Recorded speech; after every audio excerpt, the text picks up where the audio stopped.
एक छोटा सा बच्चा स्कूटी चला रहा होता है, जब ब्रेक मारता है तो ठीक से पाँव जमीन पर टच नहीं होते हैं, लेकिन उसके बावजूद भी हिम्मत करके वो बच्चा जो है वो स्कूटी चला रहा है और एक ऐसे रश वाले ट्रैफिक में चला रहा है जहाँ सबसे ज्यादा रश रहता है। जब हमने उस बच्चे को रोका तो जब उम्र पूछी तो उस बच्चे ने कहा मेरी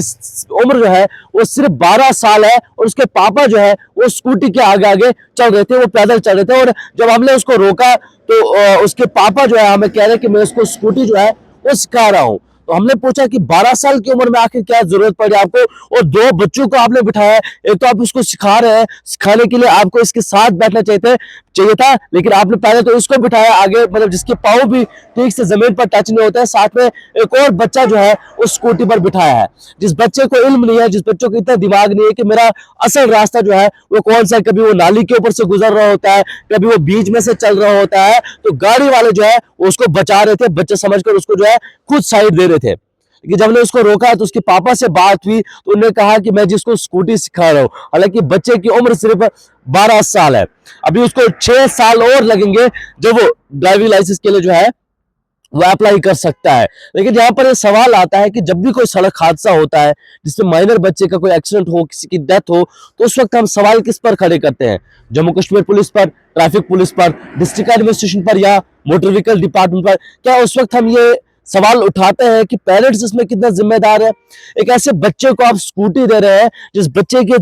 पाँव जो है वो ठीक से जमीन पर टच भी नहीं होता है, उसके बावजूद भी जो है आप उसको स्कूटी दे रहे हैं, और एक ऐसे रश वाले जहां पर सबसे ज्यादा ट्रैफिक रहता है, जहां पर सबसे ज्यादा रश रहता है, उस एरिया में आप उसको स्कूटी चलाने के लिए देते हैं। हालांकि जम्मू कश्मीर पुलिस या डिस्ट्रिक्ट एडमिनिस्ट्रेशन की बात करें या जम्मू कश्मीर गवर्नमेंट की बात करें तो ऐसे लोगों पर जो है वो सख्त कार्रवाई की जा रही है, और फाइन को भी जो है वो बढ़ाया, और साथ साथ इसमें कहा है कि आपको 2 से 3 साल की जो है वो सजा भी हो सकती है, और साथ साथ 25,000 रुपए का फाइन भी होगा अगर कोई भी माइनर बच्चा जो है वो गाड़ी चलाते हुए, 2 व्हीलर हो 4 व्हीलर हो, अगर कोई भी माइनर बच्चा जो है वो 2 व्हीलर या 4 व्हीलर चलाते हुए पकड़ा गया तो 25,000 रुपए का जो है फाइन होगा, और साथ साथ उसके पेरेंट्स को जो है उसकी सजा मिलेगी। लेकिन उसके बावजूद भी जो है लोगों में इतनी हिम्मत आती है कि वो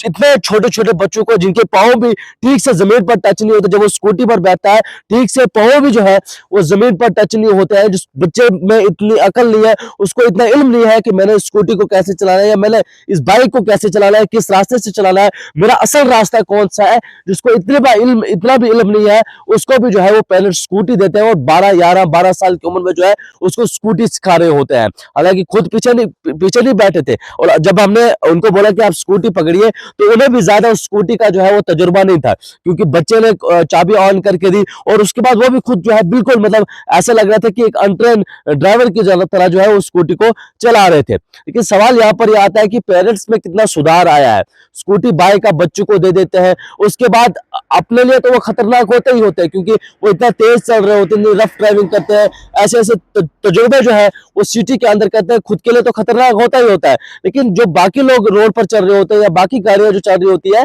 उनके लिए भी जो है वो खतरनाक होता है। क्योंकि जब भी कोई सड़क हादसा हो, कोई टकराव हो, तो हमेशा जो ड्राइवर होता है, जो गाड़ी चल रही होती है, कमर्शियल गाड़ी चल रही होती है, उसको हमेशा दोष दिया जाता है, उसको कहा जाता है कि नहीं ये गलत है, हमारा बच्चा जो है वो गलत नहीं हो सकता है। कश्मीर में आपने देखा कि कैसा इंसिडेंट पेश आया जहां पर 2 स्टूडेंट्स की जो है वो मौत हुई, और बाद में पता चला कि वो माइनर बच्चे थे। उसके बाद स्कूल एडमिनिस्ट्रेशन की बात करें या ट्रैफिक पुलिस की बात करें, सब ने जो है इस मामले में देखा, और उसके बाद स्टूडेंट्स को जिनके पास वैलिड डॉक्यूमेंट्स नहीं है, ड्राइविंग लाइसेंस नहीं है, उनमें स्कूल के अंदर 2 व्हीलर या 4 व्हीलर लाने के लिए जो है वो मना कर दिया, और ट्रैफिक पुलिस जो है वो लगातार इस मामले में जो है वो ड्राइव चला रही है। लेकिन स्कूल एडमिनिस्ट्रेशन या बाकी पुलिस एडमिनिस्ट्रेशन हो या सिविल एडमिनिस्ट्रेशन हो, इनसे पहले आखिर किसका फर्ज बनता है? क्या फैमिली का फर्ज नहीं बनता है? क्या पेरेंट्स का फर्ज नहीं बनता है कि हम इस बच्चे को स्कूटी क्यों दे रहे हैं, या इस बच्चे को हम गाड़ी क्यों दे रहे हैं, और क्यों हम इस बच्चे को 10 या 11 साल की उम्र में जो है वो स्कूटी सिखा रहे हैं? हालांकि इसका ड्राइविंग लाइसेंस के लिए अभी